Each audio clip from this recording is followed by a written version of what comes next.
MedBix webcast is a new kind of healthcare media channel to break the silo mentality and foster interdisciplinary thinking. Our mission is to fill that gap and to create a curiosity through different lenses, tapping the passion that guided the historical figures in medicine and bringing present-day groundbreaking research to the front lines. We interview physicians and leaders in the industry about present-day healthcare challenges on our live programming.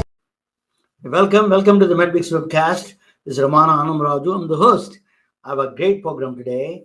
I'm going to talk with the board-certified urologist, most beautiful and with a love full of knowledge and wisdom, and a great dancer, Dr. Iana Londoño from Los Angeles. She's joining with us. After that, I'm going to present a topic on quantum ghost imaging.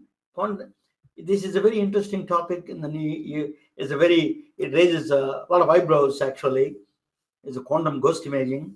It is how we can use a magic to get our advantage to our humanity. That is, I'm going to talk about that. The magic that exists in science. How can we use it to provide a better care for humanity? So, without further ado, let me introduce you Dr. Iana Londoño from Los Angeles to the main stage. Welcome, Iana Londoño. Well, thank you so much for having me. I'm so grateful to be here again. It's the second time. So thank you for having me and for spending time to talk about interesting topics and, anything else that, we want to discuss. Absolutely. So grateful to be here. Thank you. You're always wonderful.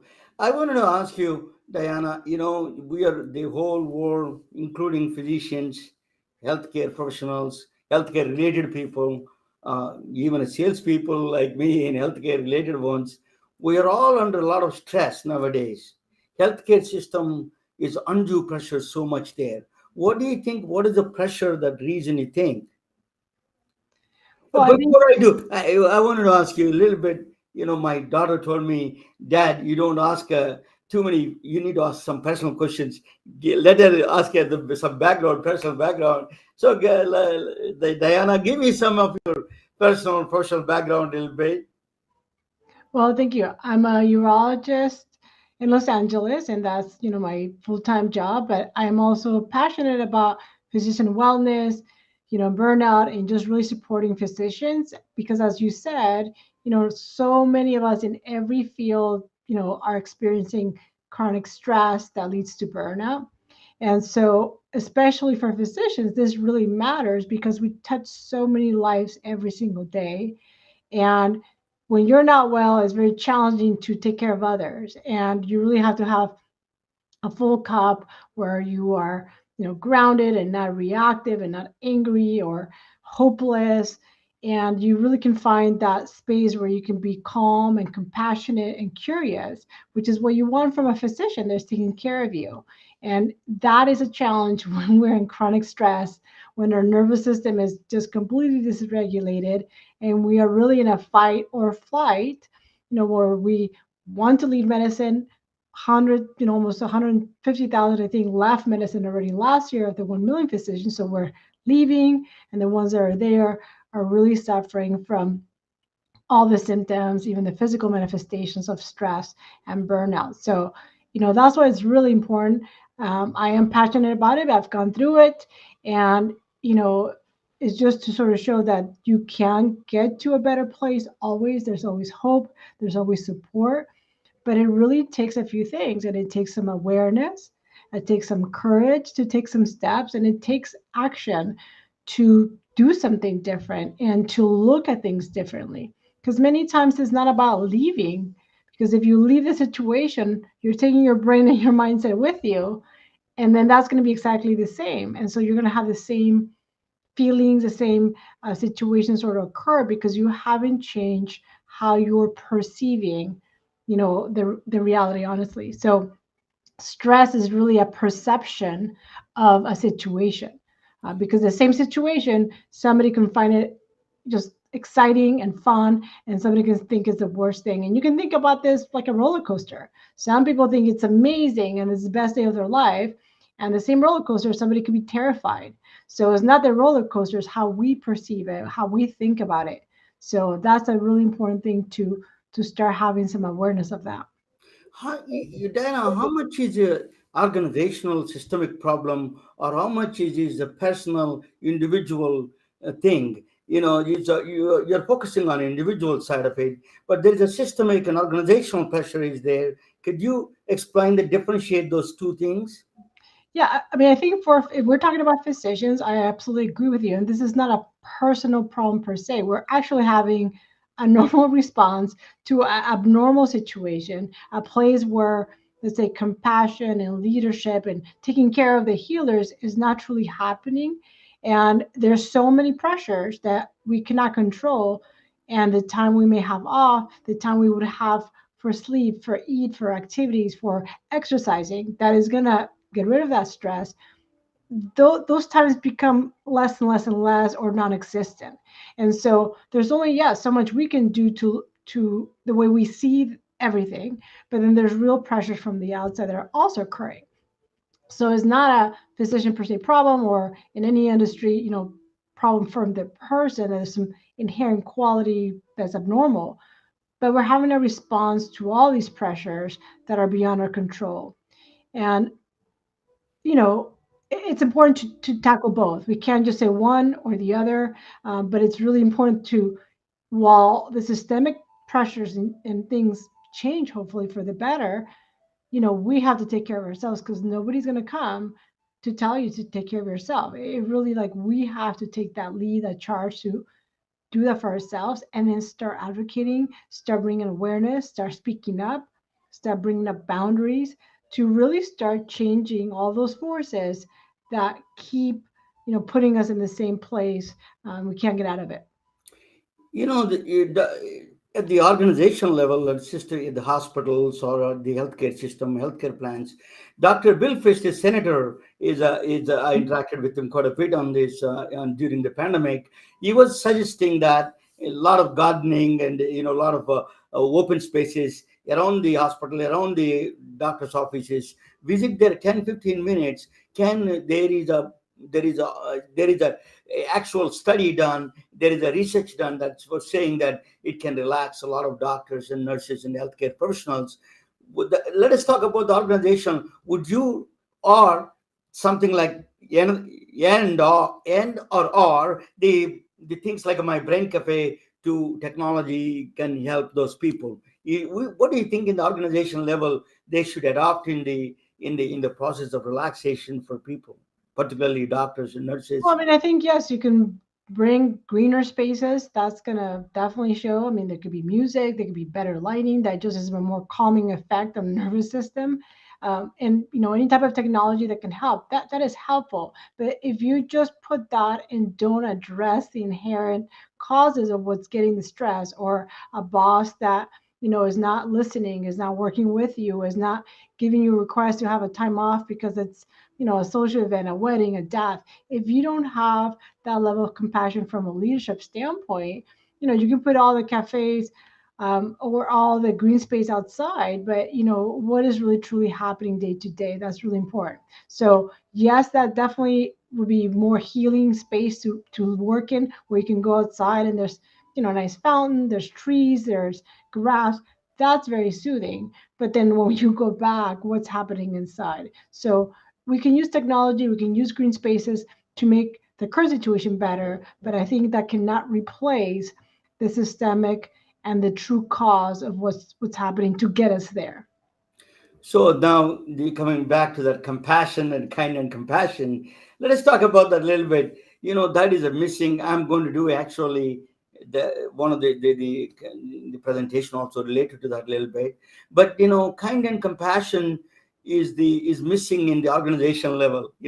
So how do they can adopt the kind and compassion at the organization level? Then we'll talk about our individual taking self care. We'll talk about it, but organization level, how can they adopt the kind and compassion?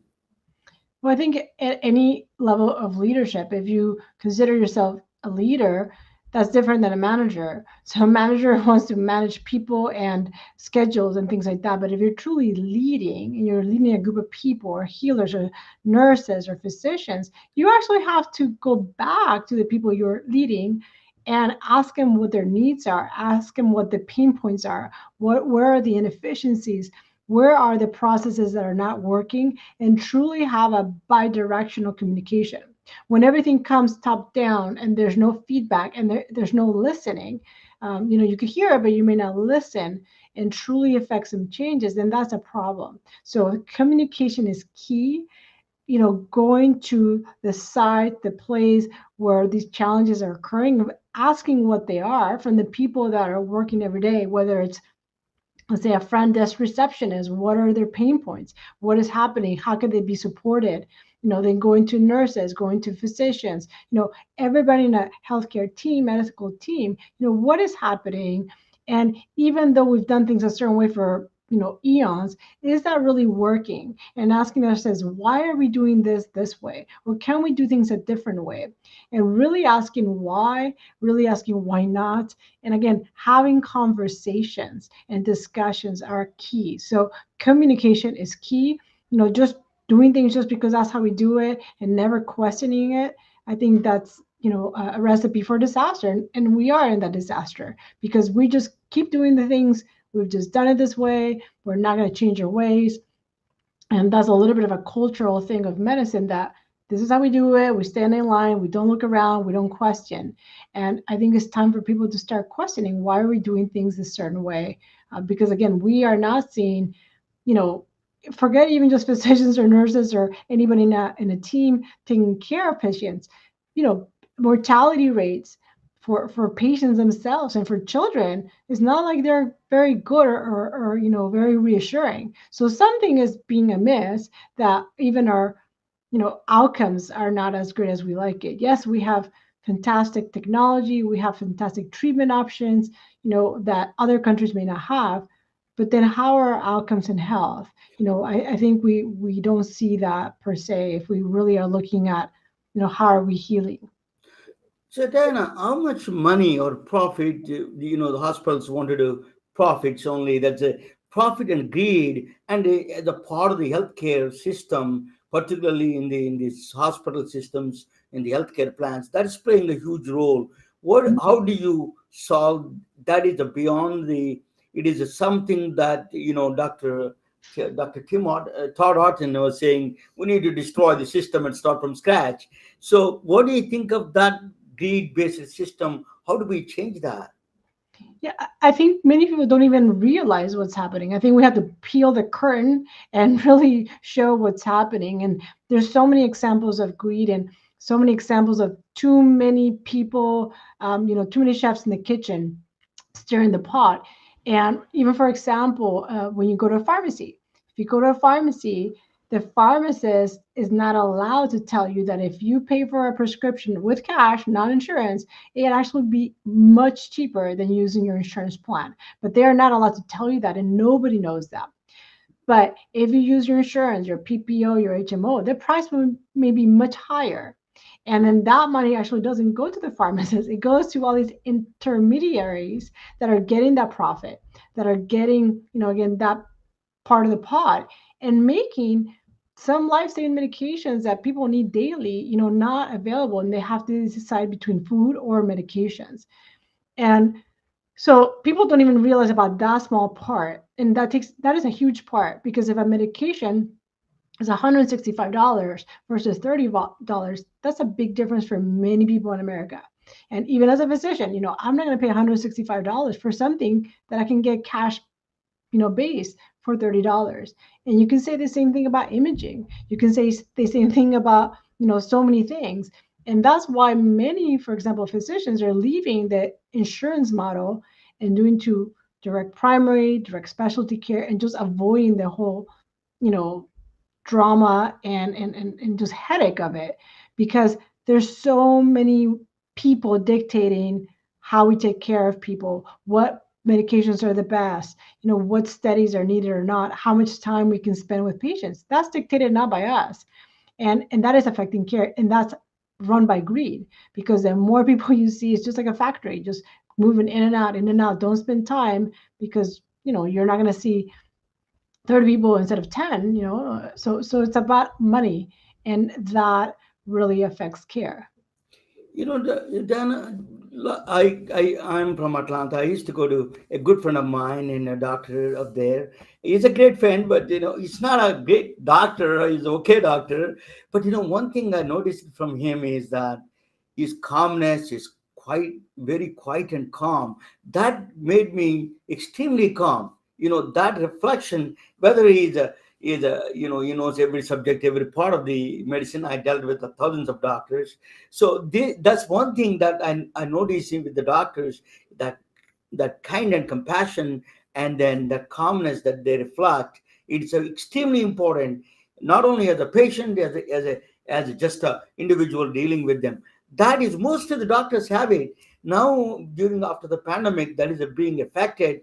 Tell me a little bit about that calmness, how that created and how that is lost. Yeah, I mean, the placebo effect is actually real. And some studies said it was 30%, but it could be up to 50%. And what I mean by placebo effect is that, you know, of course, we could talk about medications, placebo, that, if you get a sugar pill or a Cheerio basically versus a real medication, the Cheerio may still cure you or make you feel better if the doctor tells you it's going to make you feel better. So there's like a trust and a belief that that can make you better. But it also goes to just the demeanor and the belief in the physician that you're going to be okay, that, we're going to figure out what's going on. And that's emotional state of calmness and relaxation versus somebody who walks in as a physician, is stressed out, is angry. Like, you start absorbing that energy and that stress, and you get nervous. What you want when you go to a physician is to get reassurance, to be told that things will be okay. And even if they're not, like, these are the steps to take or what to expect. And again, that only happens when there's a calm state, when there's compassion and curiosity. But when you're in stress as a physician, when you're in burnout, there's no way that you're going to have that experience. So that's why it's really important, because that actually affects how we heal or how you feel as a patient, just from the energy, the stress level, and from the belief that you will truly get better, and you are invested in that patient to do so. Again, it's very challenging to have those qualities when you're always in stress, when you're anxious, depressed, suicidal as a physician. And we know that more than 400 physicians every year, die by suicide. So those numbers are pretty alarming, because that may be the doctor that took care of you yesterday. And so you got to think about what is their mental state, what is going through their mind, instead of focusing just solely on you and listening, truly listening, paying attention to the nonverbal cues, to the body language. That's challenging when you are stressed, or when you're thinking about how will you end your life that day.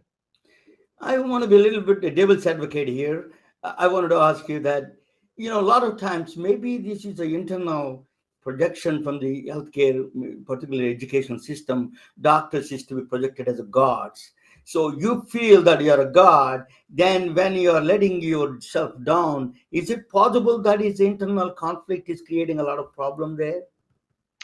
Well, I mean, and I think the God complex or ego complex, it is large in medicine, especially as surgeons, that, you're told you are the best, you're the expert.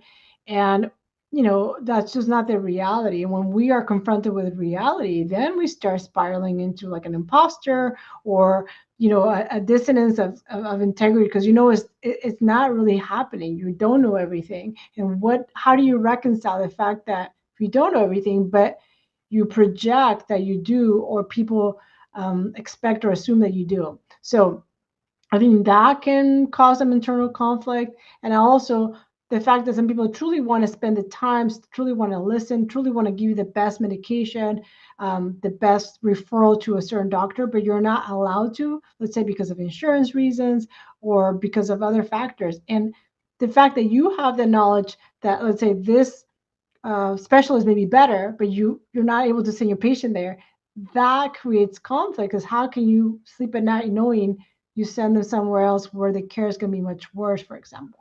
So every day you have to reconcile those decisions and that knowledge, knowing that it's not maybe not the best, or that you give them a medication that is denied and the insurance only allows a worse medication that truly is going to have side effects that are not pleasant, but that's all that the insurance will, accept.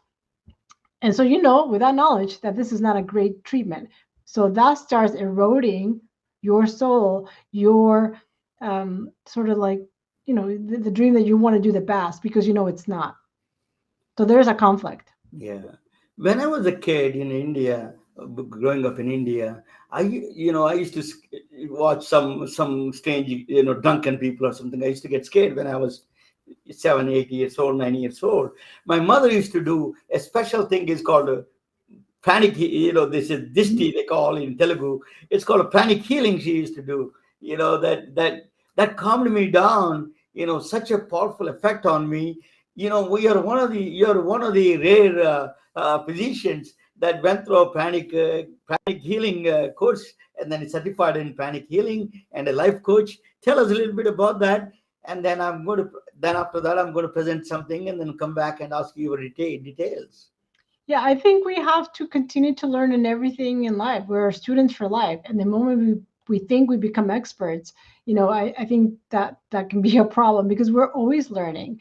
We always see things that, we didn't encounter before, no matter how many years of experience. And that's sort of the beauty and the magic of everything. And so for me, yes, I love what I do. I stay up to date with, the things that are taught in Western medicine, but there's so much more to healing and for modalities and things that can be very helpful. And so, yes, I am also a certified life coach. That helps, with awareness. That helps with looking at your mindset, your thoughts, how you're feeling, and how that's contributing to how the way you're acting or not acting or taking action. And there's also a lot with just energy. We know that we can feel somebody else's magnetism, somebody else's good energy, or their moody or angry energy. We feel that we are affected by others, and it is challenging in medicine because we can't measure it. How do you measure it? You can't see it on a scan. You can't pinpoint it at this point in time. So it's challenging for people to believe it may have some power, but you know there's many studies about healing modalities, and there's many, but you spoke about one, which is pranic healing. There's also, Reiki, there's, Qigong, there's different modalities that use energy for healing or for, just, feeling better emotionally, physically, or psychologically. And pranic healing is one that, again, uses energy. It is a no-touch, treatment, but it can really help relieve some of those blockages of energy. And the way to maybe explain in some way would be maybe acupuncture. People now are more comfortable with talking about acupuncture and how they use little needles to put them in, say, little freeways of energy in our body to allow them to move more freely. So anything that is stagnant, we know causes disease. We can talk about, urine. If you don't get your urine or your pee out, you're going to get an infection, you're going to get pain. And that's the same thing with energy. When it gets stuck in a certain part of your body, you feel the manifestations of that. It may be pain, it may be disease, it can be a lot of things. That is the one thing I'm going to present to you right now. That's kind of a abstract aspect of that, but it's some extent we can, even the abstract aspects we can quantify in a different way, the effects at least to quantify. That's I'm going to show you. You can quantify the feelings and love and kindness, but you can qualify the effect of it when you get sick or that you can. That's what I'm going to present. When I get back, I'm going to present that topic. You're going to watch with me after that. I'm going to ask you details a little bit. What are the tools available and what you can provide to all of us. I'm going to ask you that. Okay. So let me present you. I will bring you to the both. You can ask any questions anytime. Okay. That's a beautiful Diana Londoño, urologist. Yeah. Let me present you a topic on this is the science fiction writer Arthur Clarke says that any sufficiently advanced technology is indistinguishable from magic. That is what I'm going to present as magic today. So I'm going to start. That's medical imaging, how they connected with the ghosting. I'm going to talk about is a funny thing here. Everybody thinks that the real ghost, and I'll tell you, there's a very surprising thing that you're going to learn today, all of you, because some of the people. I'm going to start with a fictional story. There are two people. They're brother and sister. There's a love between them. There's a brother. So they grew up together in the same place, and then they went to the college. So the girl went to the UGA, University of Georgia, and then boy went to the Vanderbilt University. They are born their brotherly love. They have their own games. Georgia has a Bulldogs. There's a basketball team. Then we have a Commodores. But UGA beats all of them to the pulp. Always Vandy loses all the times. So she used to be. So that is a thing. So they have brotherly love. So they want to be compassionate to each other. So sometimes the girl wears, to show support to her brother, she wears the Vanderbilt t-shirt, and and then immediately, without any contacts together, that boy wears the Georgia t-shirt. When he wears a Georgia t-shirt, she wears a Vanderbilt, or when she wears Vanderbilt t-shirt, so vice versa. Anything that they're switching automatic with the instant. That is called a magic, right? It's a magic distance. There is no phone calls, no text messages, no emails, no third party, no calling mom or dad. But they change the moment she puts the Vanderbilt thing. He puts immediately Georgia t-shirt. But that is considered as magic, is it not? Yeah, that is considered as magic. But magic is not allowed in the world. So a lot of people complain. Particularly the lawyers are not too happy about it. There's a lot of money involved. There's a bet. There's a magic involved. They say so. There's a lot of cash. People always America loves betting. So magic or no magic. That's a test that they want to do. They're not calling, but they're putting the t-shirt, one t-shirt, the immediately, instantly, she's putting the other t-shirt instant. That's kind of a strange magic relationship between the brother and sister. But that is not allowed in the modern world, in scientific world. How do you do that? So they send expensive lawyers to check it out. So they got a Harvard lawyer that he says that I don't believe in magic. I don't believe in ghosts. I'm going to do this. There is actually the reason they are changing. Of course, I agree with them. They're not calling each other. They're not talking with third party. We checked all of them, but they made a pact. They made a secret pact between them before they left for college. So you wear this in particular time. They're not telling us what that secret pact is, but that is they're executing that secret pact between the brother and sister. That's what So he said that I can prove easily. I'm going to send a high-priced lawyers to this game and send it out and check it out. This.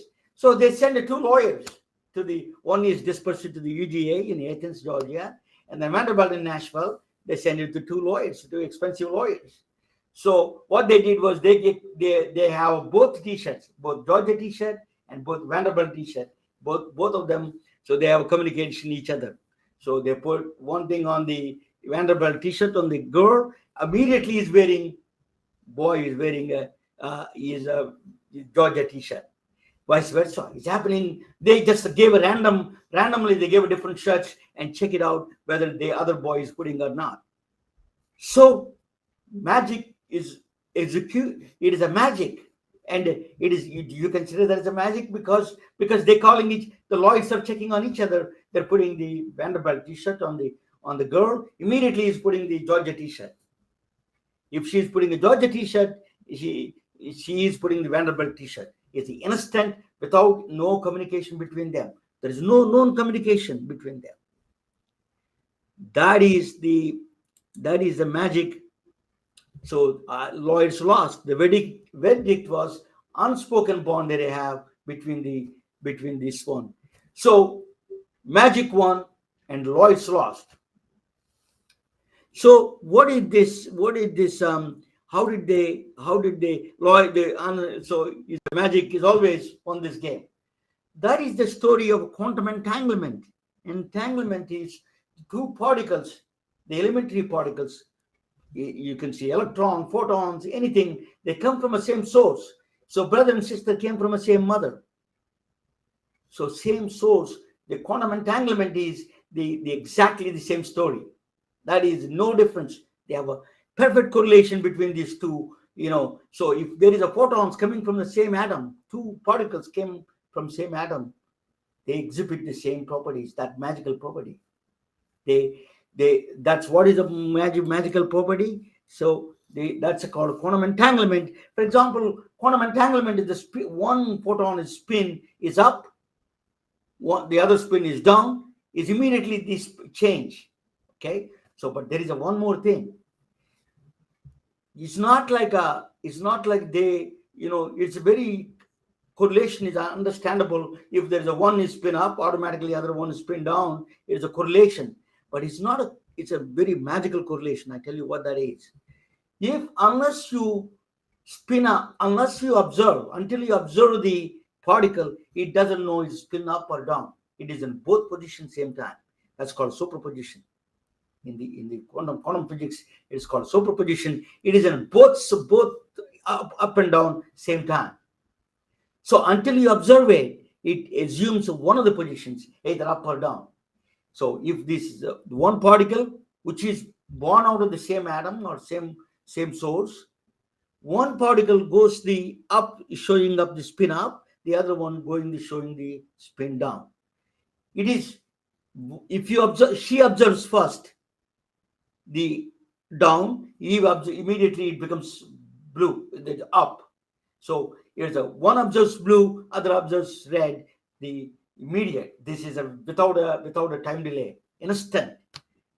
So even if you take those particles million miles away, billion miles away, or 100 billion miles away, light years, still they exhibit that property.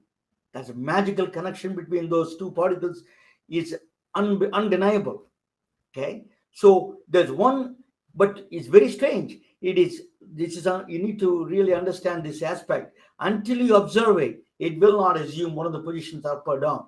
Once you observe it, one of the first one who observed it, that assumes without any preferences, either up or down. Once it becomes a clear position, up or the other one is going to be down. If it is down, the other one is going to be up. That is the relationship between these two particles. We are made up of particles. Remember that. So this is a quantum entanglement. It's called a quantum entanglement. So quantum entanglement, Einstein said that is a nonsense. That is strange. Einstein is a very powerful, scientist, as you all know. Is a genius, and everybody knows. You throw a curveball at that argument. He says that they have a spooky action at distance. That's what magic. That is spooky. You cannot affect each other such at long distances. It doesn't make any sense. He said. Albert Einstein said that.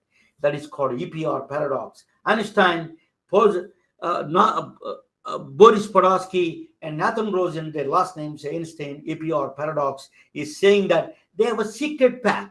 They have a hidden value between them. Just that we don't know what that is. That's what Einstein threw a curveball at this phenomenon of quantum entanglement. That's not provable. You cannot prove. What can you prove? So that is, you cannot prove they don't have a secret pact. That is very hard to prove. But Einstein was wrong. This is a gentleman, came out in the 1964.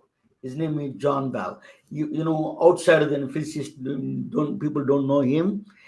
He came up with a brilliant mathematics paper. It came out of paper. It's called a non-locality testing. You can test the Einstein's idea, EPR paradox, non-locality. They are affecting each other magically. He wants to prove there exists magic. You can prove there is a magic exists between them, exists between these two particles. So what he did, he came up with a paper that is mind-boggling. It is a physics in science, in physics, a mind-shattering paper. Not too many people outside of physics, people don't know him. He is an Irish physicist, John Bell, his name. So his paper is, every physics student knows his name.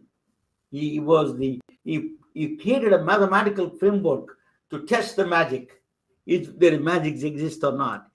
This is the magic. So if you have a dealer, this is called a magic square. It's called Merriman Pierce Magic Square, actually produced by, is a remodified by Aravind, Dr. Aravind, and a couple of the other Carabello from Italians. They did modify this game. It's called a magic square game. There is some rules. I tell you, the rules are, they can, when two people together can talk together, and then there is a game rules. The one person works on only columns, one person works on the rows. But there is a condition, is they must be even in one row, and the columns must be odd. This is some kind of a rules and regulations. One day we will play together, all of us. This game, what he proposed is that if you are playing in the beginning with know each other, you're talking to each other, you can solve it immediately without a problem. But once you stop communication between these two people, this game cannot be solved. You cannot. So there is no connection. There is a violation there. It's a John Bell's violation. It's called. It is very strange that this game is so strange. In 2022, Scientific Americans say is one of the strangest games. And you can play actually online. We all can play. If the dealer is ghost, you are playing against the dealer. Once we are communication to each other, we can solve this magic square. The moment we stop the communication between us, we definitely lose. The only way you can win this game is not playing. Okay, so this is the proof. So every time the dealer is a ghost, you lose. Another way, there's a Hollywood medium. There's Henry, that guy, Hollywood medium guy is there. You can test him. He's talking with your grandmother or not. The best way to test it is you can communicate if she's communicating with him. Okay, the magic square can be solved. Only quantum computers can be solved. This magic square. So unless he is in touch with that exact lady and communicate with her, he cannot. So you can test the Hollywood medium, is it true or not, through the mathematical structure. That's the greatness of this magic square. It's called Merriman Pierce Magic Square. Is one of the most powerful mathematical structure that came out from the John Bell's inequality, that is violation. So it's what he proved with the magic square. There has to be magic between them. There is no other option. Quantum. So they won. In fact, 2022 last year, they won the Nobel Prize to proving this magic exists. This is called iana aspect of the French, John Clauser of San Francisco, and the Anton Zollinger of Austria won the Nobel Prize for the quantum entanglement, testing of the quantum entanglement, that he proved that magic exists. Diana, you can jump in anytime you want to. So the viruses but let us talk. I will shift the game a little bit and talk a little bit different topic in a second. I will come back to the quantum entanglement in a minute. Viruses, proteins, molecules, enzymes. Yeah, we have some idea, but set in scale, and the scale is size-wise, and the functions time-wise, we don't have access to it. We don't know how the cells actually divide, perfect division, or enzyme reactions. We don't know functional part. In the size, we don't have the size of the cells. Particular cell is exactly what is going on mitochondrial level. We don't have that scale. We don't have access to that scale. That is a big problem. Viruses, proteins, molecules. That's why we don't have we have problem with the cancer, because we don't have the exact mechanisms. We don't understand it. How the cells communication that they do. These are all at the levels of both the structural and functional. It is a size-wise and the time-wise. We don't have an access. It is a size-wise nanometers, 100 nanometers, and the function-wise, the time-wise is a picoseconds and femtoseconds. Enzyme reactions are so fast you cannot have access. There is no way you can see that a reaction. So what we can do? That is That's quantum ghost imaging was born. We are going to use the quantum entanglement to find us quantum ghost imaging. This is a real word. It is not. I'm not making up. This is a Wikipedia word. It's actually scientific word. Quantum ghost imaging. What it does is you take a candle. I'm just showing you this. Don't when I show these kind of things sometimes, my goal is to convey the concept, not the technique. I rather technically wrong and conceptually right. A lot of times IT people, they're technically right and conceptually they go wrong. So I want to be concepts first correct. That's what I want to convey. So just don't take it exactly. They put a candle there. Just follow my logic. So they take two photons coming from the same source. One goes to the right to Atlanta, other goes to San Francisco. Okay. They're correlated, they're quantum entangled photons they are. One goes to the body inside, other one goes to the San Francisco. I can see, because they're correlated, I can see what is going on in this body in San Francisco. If I can tap that magic, so I don't have to, they don't have connection, no connection. They left. Remember, they have a zero connection. Once they left the right side, they went to Atlanta, the other one went to San Francisco. There is no connection between them. But still, I can feel, I can do the actual imaging I can see the imaging in San Francisco, the image of the body, what's going on. We can use that. In fact, you can use our quantum ghost imaging. It's used in a Brooklyn lab. There's a quantum X-ray microscopy is coming up. There's two photons going around, and then what they do, what is the advantage of that is, you can see that is below 10 nanometers. The advantage of the quantum ghost imaging, the reason is, one is you can see that such a clarity, because you can use by photon, single photons, you can check it out, because they're correlated, remember? So reduce the radiation, because you can reduce the radiation of one photon, because they're correlated still. Whatever it does, I know what it does. This is doing the same thing the other side. What it does, this side, this photon is doing, I can see here. This magically I can see. The photon, if there's the X-ray that I can see, I can play much more. If it is a fast and it doesn't have time, I can do the reduced radiation, but I can see here on this one. I can play around with this one without destroying the body, without putting too much exposure to the body. You can reduce the radiation, and then cancerous lesions that won't see, even the PET CT scan cannot see. You can see with the quantum ghost imaging X-ray. So quantum the Brookhaven National Labs, the defense labs, defense is doing for some of the things they want to see soldiers without looking at them. You are not looking at the person, you're looking at the light and seeing the image. Can you believe that? You're not seeing the person, you're seeing the light that is falling on him. That light, you're taking the picture of that light, and you can see that person. That is quantum ghost imaging. You can not only do quantum ghost imaging, you can do the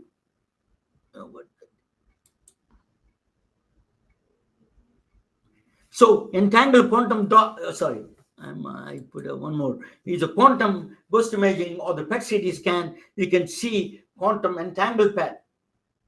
Because one of the PET CT scans, I used to sell them. So PET CT scans, what it does is, when you have two photons going in the direction, a lot of scattering comes in between. Sometimes they interact each other.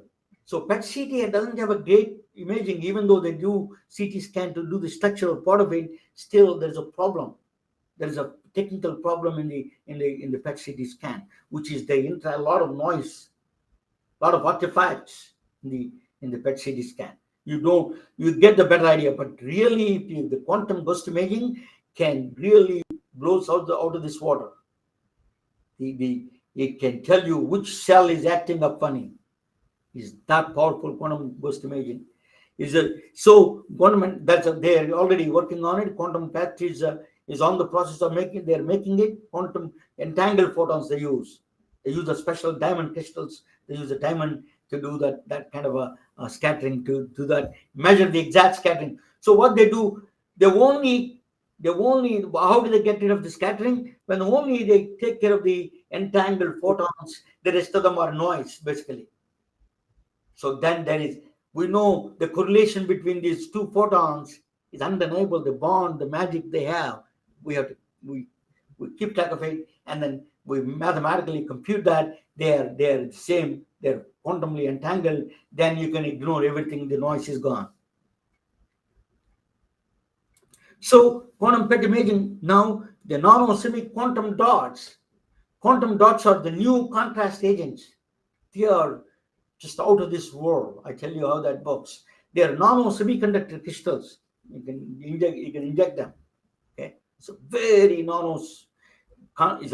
They are called fake atoms. In fact, so quantum dots, what they do is they work as a contrast agents. They go inside. They do quantum entanglement. They produce two photons. They're light. They produce light. They lighten up inside. They go inside to the cancer cell. They lighten up. You can see, surprisingly, cell by cell, they can hunt them with these quantum dots. They're an excellent contrast agents. So going to be the future is going to be revolutionizing the medical imaging. It is the quantum ghosting is a quantum entangled photons. We are using the magic of the quantum entanglement. Medical devices, PET CT scan, MRIs, X-rays, they're all coming up. So quantum ghost imaging is a prostate. For example, now I'm interviewing a doctor urologist. I got to talk about that a little bit. Otherwise, she's going to get upset. Prostate cancer detection. University of School of Maryland is doing right now is with the quantum dots. They experimented with them. With the ghost imaging, they're doing the quantum ghost imaging. They're using urology side. There's a quantum ghost imaging urology. That's how it's coming up field. So early detection, high resolution, exact location, photodynamic therapy. The quantum dots also, this entangled photons you can use to destroy the cancer. The photosensitive contrast agent you can give to them. This quantum dots carry those things, and then you know exactly the location of the cell causing the trouble. And the photodynamic, the photosensitive, light sensitive drug, they give it to them, and it goes there. When you put the light there, the quantum dots lighten up. The cancer is gone. Cancer is destroyed. It is a magic on our hand is coming up. So what is that unspoken bond between these two particles? We are made up of particles. So in physics, they call these two particles Bob and Alice. Actually, there's a name. We use that name very common. So we are using Juan Maldacena is one of the MacArthur Genius Fellow, is Argentinian born Princeton professor, where Einstein was the chief at the time. He was still alive. He's very alive. He says that there is an unspoken bond between them. That bond is we don't know what that particle bonds are, but I can tell you the unspoken bond between the brothers and sisters is love and kindness. That's what Diana Londoño is going to talk about it. So thank you for watching. It is fun to talk, and then what we are doing is this is a MedBix presentation. Thank you for watching. Let me bring Diana to the table. Diana Londoño, what do you think? Yeah, I'm going to be speechless in that one. I mean, it's fascinating, really, just to be able to use a different way to, do all the things like minimize the, damage of any radiation, be more precise, be able to see things, in a, more accurate way than what we have now, even though we do have, pretty accurate things. But yeah, when you're able to get to the, photon and that level of dimension, then I think what we're able to see, especially in terms of medical imaging, I mean, it's pretty fascinating. It's really like overwhelming to really think about how it works and why it works. I think it's remarkable. Is a lot of times I talk about the doctors. I want them to understand the quantum entanglement. A lot of times, even the physics people have some hard time understanding it. That's why I put some kind of a thing that I put together. Anyway, thank you. Just let me bring you to the table. Yes, yeah. So that is the unspoken bond. We all need a kindness and compassion. That is what is showing that that's sometimes there is even the species are agreeing there is an unspoken bond between those two particles. We have an unspoken bond among the humanity. We are not using it. So tell us how we can use it. What are the tools available, and how we can show the compassion what the brothers and sisters are showing, or the two particles are exhibiting. Well, that's a tall order and that's a big question. But, I really do think that, you know, when we peel the layers of the onion, and the onion I'm going to say is the humans, and we start really remembering that our true nature is not this anger, this overwhelm, this yelling, the hate, but truly inside there is, like love and compassion and light. And no matter what religion, you were brought up with, I mean, whether you're reading the Quran or the Bible or any spiritual text, they really are talking about the same concepts in different ways, but getting to the essence of the light. I mean, there's a lot of talk about the light within us. I mean, it's in every spiritual text, and the love, and the golden rule, and how we want to treat others. And be kind to others. There's a reason, because again, we are all interconnected, to the minuscule level of protons and atoms and all these stuff, and we do affect each other. And when we realize that our actions that we take towards each other have a ripple effect, it really starts hopefully changing how we behave to one another. Because it's not just the first person you yell that they affect, then they're going to be upset and angry and yell at somebody else, and then the effect magnifies. And so it's not just whoever you're sending your anger to, and hopefully we switch it to love, because that kindness, that love you send, it again magnifies and has a ripple effect. And it comes back, whether you believe in it or not, but there is a law of karma, and karma is, whatever you do is going to come back to you. So if you want good things to come back to you, that's what you got to put out in the world, is kindness and love and compassion. And so that can come back to you. But if you put out anger and you steal and you're greedy, people think that they can run it, and that is not going to come back to them, but it will come back. So, if you don't want to get that suffering, something easy to do is just every day, the seeds that you plant are, again, kindness, compassion, and love for one another, because it will grow into something. Is the anger exists because there's somebody's a greed? We need to face that greed and then they attack the greed. Do you need the anger as an essential aspect of that or not? What do you think? Well, I think anger is just showing that there's an injustice. You're perceiving that there's an injustice. That's why you get angry. And anger is important. You need that emotion to protect you, to for survival. It's important. But when people just live in anger all the time and never move past that, then that is a problem. The anger is essential, but it has to be then transformed, tempered, with love and compassion, and some type of action to stop that situation that caused anger, that injustice. But again, I think many people just usually just sit on anger and don't get out of that loop. Diana, you are one wonderful lady. You not only is a great urologist, and you are truly a great human being. It's a totally privilege and honor to talk with you. I'm so honored to talk with you. It is. Give us some background. What? How do they reach you? What are the podcasts you have? Just let me give me some background on that. I mean, I'm in social media. You can go to my website, Diana Londoño MD, like medicaldoctor.com. You can learn more about me there. You can also find me on any social media, LinkedIn, YouTube, Instagram, Twitter, and it's just my name, Diana Londoño MD.